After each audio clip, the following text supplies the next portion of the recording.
Hello, I'm Leasure, and this is the Leasure Sports Podcast, and I'm going to kick off the podcast this week talking about the current what's going on in the World Series. We've seen so far where this World Series has been off to a decent, very good start. Game one, it was really a pitch and duel up until the sixth inning when Justin Turner was able to get that two-run home run off Dallas Keuchel. Kershaw struck out 11, and the Dodgers were able to hold on. And then last night's game, in Game two, was a classic, probably the best postseason game I've seen since last year's Game seven, and just back and forth. They got the two-run home run in the same situation off Verlander, and then the big play in the eighth inning when Bregman doubled and went off Puig's glove and uh, was a ground rule double, and Puig slammed his glove just threw a complete temper tantrum. I don't know what it is with that guy, but they were able to get a run off Kenley Jansen after they brought him in. They got within a run. They kept it 3-2 going into the ninth, and then Marwin Gonzalez. The Astros finally cracked through they wore down that bullpen finally, and they were able to get tied up.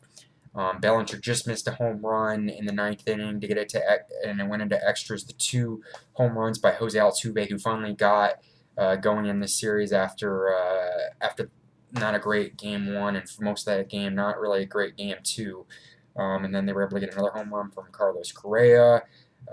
Dodgers, once they tied it up again, in the bottom of the 10th, after the Puig home run and then the Kike Hernandez RBI, and then they were able to hold it, and then the two-run home run by George Springer. That was a huge home run, and then they got two outs, and then Culberson got the home run to get within a run. Puig had full count, and the Astros were able to strike Puig out and tie up the series.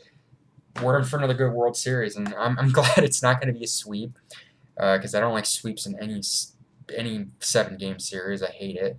But I personally think that the Astros, they needed to win a game to realistically have a chance to, they had to win one of these games in LA to have a realistic chance to beat to beat the Dodgers in the series, and they did it in Game two. It wasn't easy, but they did it. They got it done. They're going to be going up against Yu Darvish in Game three, and Yu Darvish has been dominant, but that offense is able to get going, and we'll see what happens. But we're going to be in for some really good those 3 games at least in Houston coming up. So we got to go world. This upcoming weekend of games is going to be really interesting. So moving on, last piece of Major League Baseball news I'm going to talk about. Actually, 2 pieces. It was announced that some of the Gold Glover nominations were announced. 2 Diamondbacks were able to get nominations: Paul Goldschmidt and Zach Greinke. Not surprising, it's those 2 players, considering they've won the Gold Glove a couple times already. And then the big news came out today. Joe Girardi and the Yankees are parted ways. And I'm surprised by that. Joe Girardi's been on that team for 10 seasons. He won a World Series with them in 2 years, in his second year. And then he took this young Yankees team that not a lot of people had expectations for, took them to the ALCS, and they were within a game of the World Series. So I don't think it makes sense. To be honest, I think it's a bad move.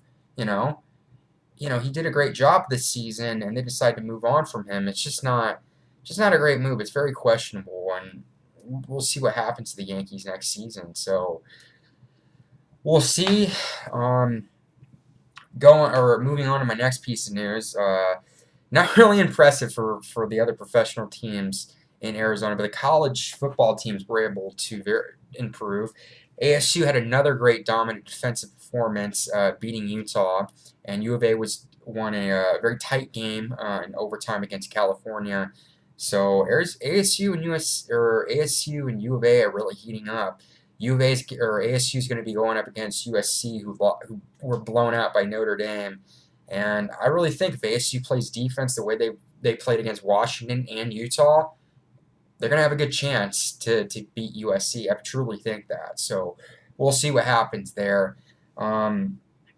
Cardinals, Coyotes, and Suns, they've just had really bad woes. Cardinals got blown out by the Rams, shut out. They were one of the 3 teams on Sunday that got shut out. Carson Palmer broke his arm. Yeah, it was just announced that they put him on injured reserve. He's going to be out at least 8 weeks, and it just looks like for the Cardinals, this is just it could be it for Palmer for at least the Cardinals, and it just does not look good for them. So there were rumors that Bruce Arians was not going to return next year, and this could be it for all the veterans. So if it was just it's just not looking good for them. Coyotes played 9 games, are still winless. The only bright that they've really have, I think, with Antti Ranta being hurt, it's just Louis Dominguez just not looked good this season. He just hasn't, and that's why they've been losing games defensively. They're scoring goals. Clayton Keller's looked very impressive, but that just hasn't translated. It just hasn't translated to the rest of the team, and going forward, it's just not looking good. Suns, I don't know what happened this weekend, but the reports came out. Eric Bledsoe made that tweet saying he didn't want to be here. He hasn't played with the Suns since then. They fired their coach, Watson. Since then, though, the Suns have played 2 games, and they were able to win 2 in a row. And I was reading, sports reporters saying they didn't expect the Suns to win 2 games in a row all season long. So who knows? Maybe this will light a fire under the Suns, and they'll be able to pick it up. But we'll see what happens there. There's been rumors about the Suns looking into moving Bledsoe, which I think is going to happen. You know what? Can you blame Bledsoe for his frustrations? I mean, the Suns, he wants to win, and the Suns have, they're in a rebuild mode again.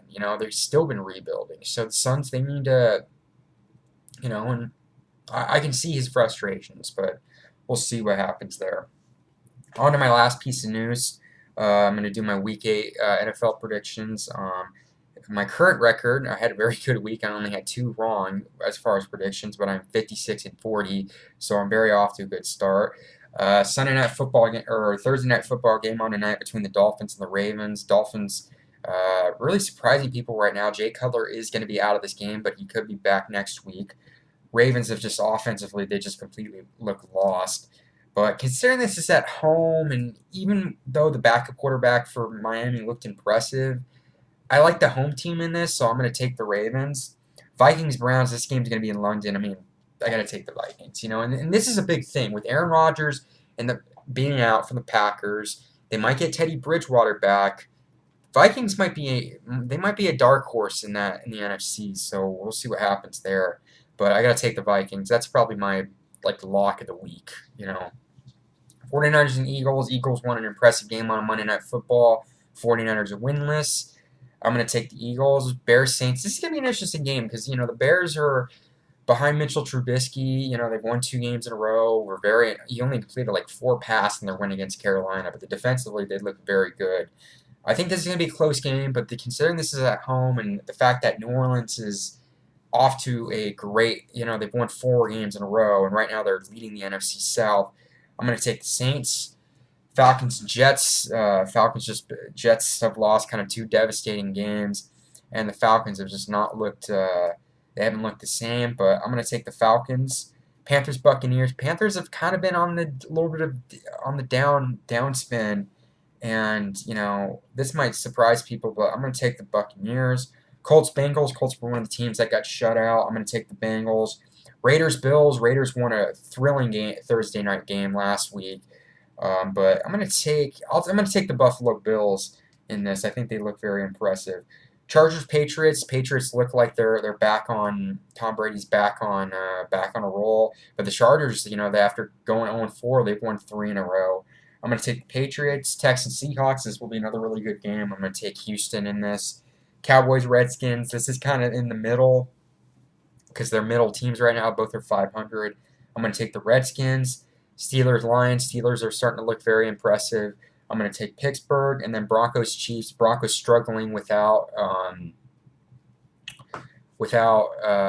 just quarterback play. Trevor Siemian just hasn't looked good, and I'm going to take the Chiefs in this. So that's it for my podcast this week. Thanks everybody for watching. Follow me on Twitter at BaileyLeasure96. Stay tuned Sunday as I will be on another Guns N' Roses Central podcast. If you like the video, click like. If you like the content on my channel, please subscribe. And leave the comments in the comments section below on what your thoughts on the Cardinals, Coyotes, Suns news, ASU and U of A's resurgence. What are your thoughts on the World Series, and what are your thoughts on my predictions? So leave comments below. Thanks everyone for watching, and I will see you all later.